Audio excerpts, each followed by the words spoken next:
Hello, ladies and gentlemen, and this is what we expected. We're not really too terribly surprised of what is happening to our beloved series, Lord of the Rings.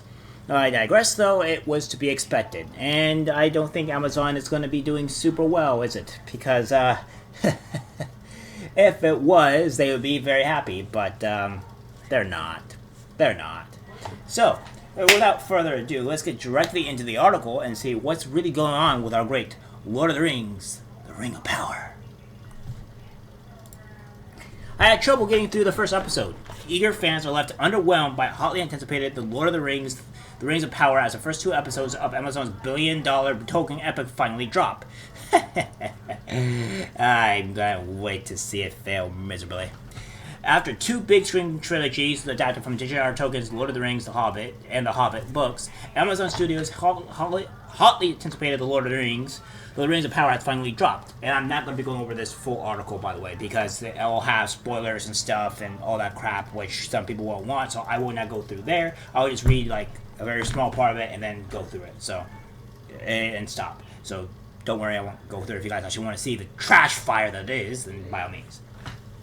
But fans have been left underwhelmed by the newly released first two episodes. Set within the second age of Middle-earth, thousands of years before the events shown in both The Hobbit and Lord of the Rings books, the episode series begins during a time of peace, but will depict events that play a huge role in the Lord of the Rings and Hobbit franchise, including the forging of the Rings of Power.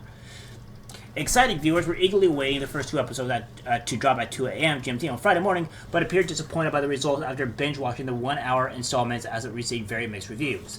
Die-hard Lord of the Rings fans took to Twitter to admit they had trouble even getting through the first episodes of Amazon Prime's $1 million Tolkien epic, while others described the characters and plot as dull. One viewer wrote, "I've loved everything The Lord of the Rings for decades now, but I had trouble getting through the first episode of The Rings of Power. I'm still going to watch all the episodes before passing judgment on the show as a whole." Another said, "I tried to start the Lord of the Rings trilogy last night, for no reason at all. I got the best sleep I had in months." A third commented, "This show looks very pretty, but most of the characters are dull, which is unfortunate because Lord of the Rings usually has engaging characters. It was like, I kind of struggled at points to keep watching since most of the characters are boring. I'll keep watching." While a fourth added, "The snow troll was well designed. Some scenes felt like raw Lord of the Rings online nostalgia. That's about the only positives I experienced so far, an episode and a half in." And a fifth fumed, "If the concept of secondhand embarrassment were a TV show, it would be The Rings of Power." Not all fans were left unwhelmed by the Amazon series, however, as others took to social media to comment on how nostalgic the series was, while others urged people to not make early judgments on the show. Yeah, we see this, but from what we all gathered, it's not the greatest thing. That some people said that the masterpiece was great, but these people are, for the most part, I would say, far left individuals. These are not really, what I would say, what we would call the greatest thing in existence, right? So, we're going to go into see the actual Twitter posts here and see what's really been saying. So, the New York Post posted, "The Rings of Power actress, I needed therapy to survive violent scenes.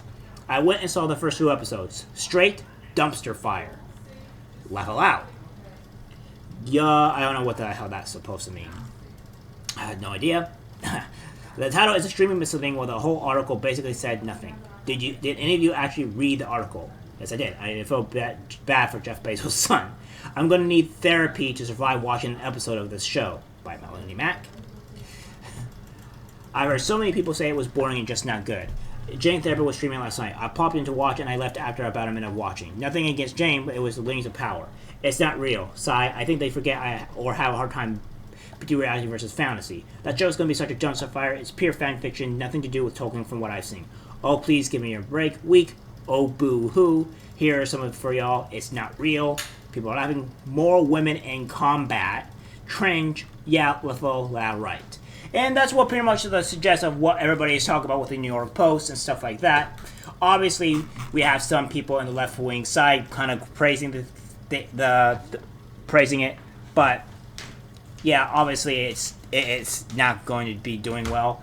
And the fans actually really spoke, because when we look here at the left wing people and look at what the really what they're saying, and we go look at these people here, we're going to see that the actual audience score of it is 35%. It used to be at 37, but it dropped down 2%.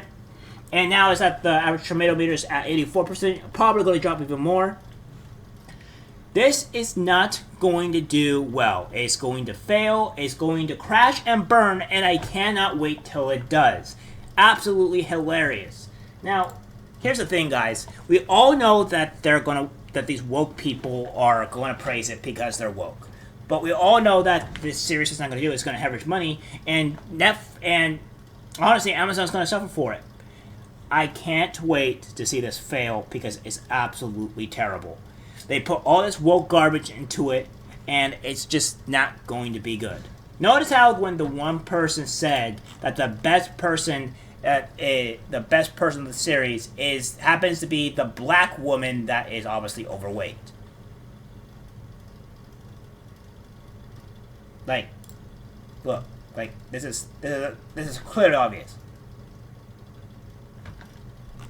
It's not hard to see what people really find as great characters or whatever, but yeah, it is. I mean, if the show's not at least somewhat pretty, then it would be another huge understatement.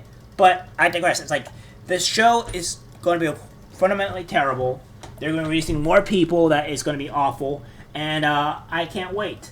I'll probably have to see what my brother probably says about the whole series, because he is a devout Lord of the Rings fan, such as I, and I'm pretty sure he's not going to like it either, because it's just complete woke garbage.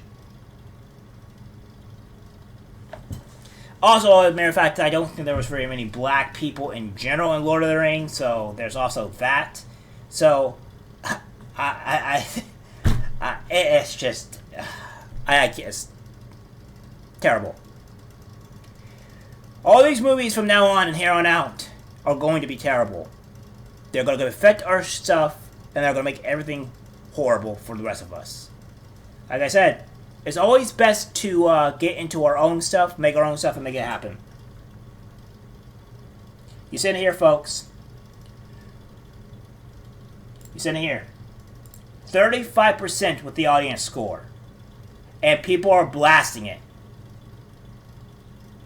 Like I said, Lord of the Rings fans are more stingy than Marvel fans. And you ain't gonna get away with it. Have fun seeking Amazon. Can't wait. That's it for the video, guys. Like, share, subscribe, and as always, take care.